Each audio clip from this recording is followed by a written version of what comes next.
ölkədə informasiya açıqlığı vəziyyəti nə yerdədir? Yəni, bu informasiya azadlığı adətən müxtəlif qollara ayrılır bizim qanunvericilikdə. Var, internet vasitəsilə yayılan informasiyalar, var, sorğu vasitəsilə əldə olunan informasiyalar, ümumiyyətlə deyək ki, açıqlanması məcburi olan informasiyalar və s. Yəni, burada neft gəlirləri ilə bağlı xərclərdə informasiya açıqlığı nə yerdədir?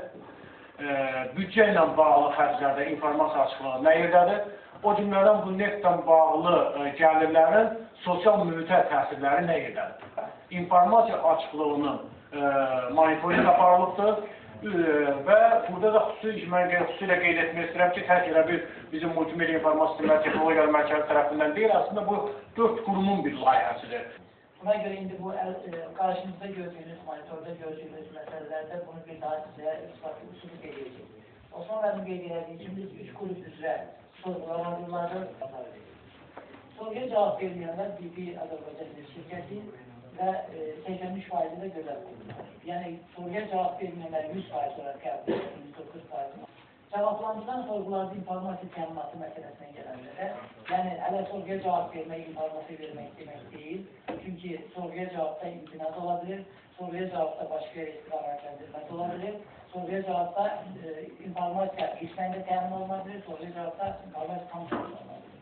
Gördüyünüz kimi burada qeyd olunub 55% informasiya sorğular, demək olar ki, cavablandırılan sorğular tam cavab verilir. Bunlardan 6% hazır olmadığı və ya hazırlama mərhələsində olduğu için qeyd olunub 6% ümumiyyətlə informasiyanın nə məqsədlə istəndiyi təqdim və ümumiyyətlə belə deyək, sorğuya cavab əvəzinə ittiham bənzər bir cavab almışıq. Ona görə də burada təəssüf ki, demək olar ki, informasiya əldə etmək imkanı olmuyor. Tək istisna dediyim dövlət informasyonundan verdiyi cavabdır. İqtisadi İnkişaf Nazirliyinin istiqamətləndirilmişdir, sorğu göndərmişdir. Burada isə sorğuların, cavabsız qalan sorğuların təsdifatı göstərilir ki, görürsünüz 43% dövlət qurumları, 57% şirkətləri, bu şirkətlər kimi hansılardır deyəcək, Statoil, BP Azərbaycan və Exxon Mobil. Bunlar bu şirkətlər ümumiyyətlə neft sayəsində baxmayaraq ki, onlar şəffaflıq koalisiyasına qoşulublar və onların əllərində olan ictimai informasiyaları cəmiyyətdən paylaşmaya söz veriblər, ötərik götürürlər. Buna baxmayaraq, onlardan çox sadə istənən informasiyalara belə reaksiya göstərilir. İkinci qrupda sorğuların qanunda göstərən vaxt baxımından qiymətli cavablandırılması məsələsinə gəldikdə, gördüyünüz kimi tək neft fondu zamanında cavab verib bizə, bunun haricində İqtisadi İnkişaf Naziri qanunda göstərən müddətdən sonra cavab verib, digərləri 78 sayısı ümumiyyətlə cavab verir. İkinci sorğumuz və cavablandıran sorğuların uyğunluq baxımından, yəni 2 cəmsi bizdə sorğu cavablandırılmışdır. Bunun da biri vaxtında 50% olaraq müəyyən olunub, digər isə zamanından, yəni qanunda göstərilən 7-3 günlük müddət keçdikdən sonra cavablandırıldığı üçün, o da vaxtından xeyli geri cavablandırılmış olur. Üçüncü qrup üzrə bizdə indi Azər mərhumunda iştirak edəndir. Milli Büdcə qrupu tərəfindən hazırlanmışdır və 30 sorğu müxtəlif dövlət qurumlarına, məhkəmələrə, o cümlədən dövlət şirkətinə, dövlətin digər qapalı şirkətlər cəmiyyətlərinə, nazirliklərə, komitələrə, hesablama palatasına, ümumiyyətlə Mərkəzi Seçki Komissiyasına, bir sözdən bildiyimiz bu qanundan informasiya sahibi hesab olunan hər kəsə göndərilmişdir. Onu da deyim ki, bu sorğular hazırlayarkən hər bir xüsusi ekspertizadan keçirildiyi qanunun şərtlərine uyğun hazırlandı və bizim bütün sorğularımızda heç bir dənə olsun cavablıqdır ki, sorğu ümumiyyətlə qanun şərtlərine uyğun deyil ya da sorğu aidiyyəti üzrə deyək, informasiya sahibinə göndərilir. Buna dair heç bir informasiya gəlməyib, o demək ki, biz maksimum qanun şərtlərində informasiya istəmişik. Çoxun. Əvvəla mən deyim ki, bizim verdiyimiz sorğulardan Xətai rayon məhkəməsi burada da deyim ki, Xətai rayon məhkəməsinə biz tez-tez sorğu göndərir və elə bir şey olmuyor ki, onlar 7 gün müddətində cavablandırmaz. Azərbaycanın yeganə məhkəməyidir. Ayrı olmuşum. Ekoloji Məsələvi Sərvətlər Nazirliyi barədə demək istəyirəm. Mən onlara qətiyyən haqq qazandırmaq istəmirəm. Onlar cavabı alandan sonra. Baxanda ki, onlarda o informasiya yoxdur, əvvəl aid idi ki, onlarda o informasiya yox idi. Biz deyək ki, mədənlərdə, məsələn, Kürsəngidə və Bözrədə 2 rəzbər səbəbinə bağlı verilmişdik.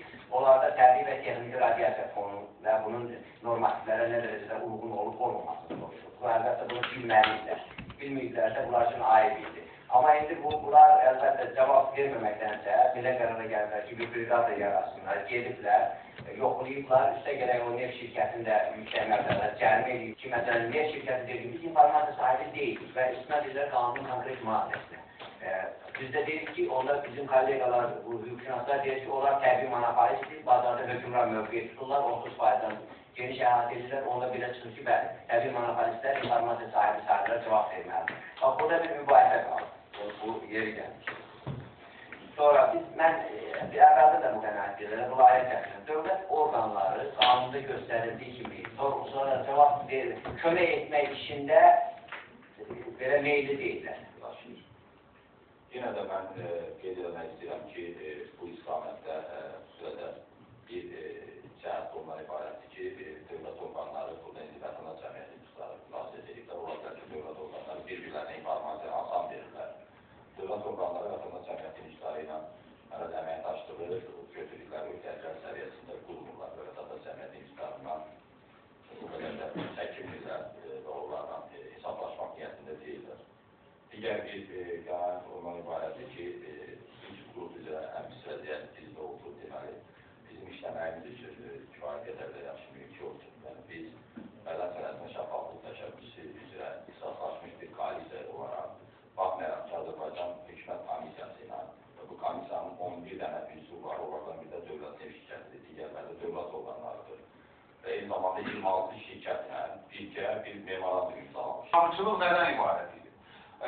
Nazirin adına ünvanlanan məktub Nazirliyin struktur vahidlərindən birinə yönəldilmişdi və o vahidin rəhbəri də, bilməm, İqtisadiyyat şöbəsi ilə hansısa Nazirlikdə bir cümlə yazmışdı ki, siz bu sualların cavabını almaq üçün hüquq məsləhətxanasına müraciət edirsiniz.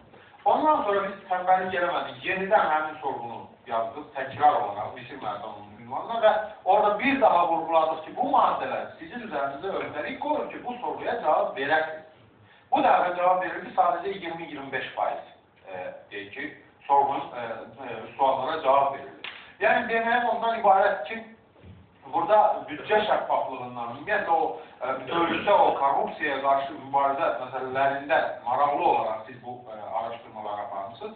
Amma mən bir fiziki şəxs olaraq, vətəndaş olaraq özüm üçün müəyyən eləmişəm ki, ki bu qurumlarla belə işləmək mümkündür. Ayrıntılı şəkildə işə qəbul qaydaları, işçilərə verilən tələblər, yəni polis sisteminə qəbulla bağlı ayrıntılı bilgilər var. Qalan qurumlarda varsa da alayarımçıl bir şeylər var. Yəni o qədər səthi, dayaq, yaxud da o vakansiyalar, boş iş yerləri ilə bağlı elanlar verilir.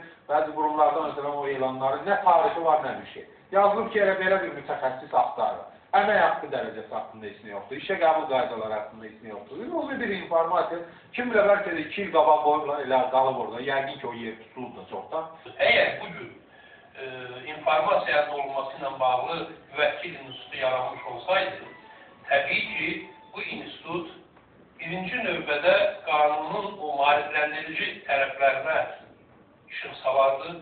Yəni, dövlət qurumlarının özü də daxil olmaqla bir çox hallarda çox ola bilsin ki, bu qanunun ayrı-ayrı təfərrüatlarını dərindən bilmir. 91, 92, 93-cü illərdə biz jurnalistlər üçün ən yaxşı dövr olmuşdu informasiya əldə etmək.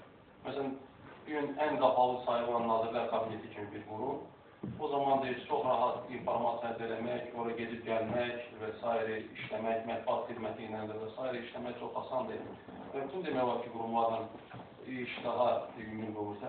Ancaq qeyd etmək lazımdır ki, o zaman bu işi tənzimləyən də hansısa qanun verici bazası yoxdur.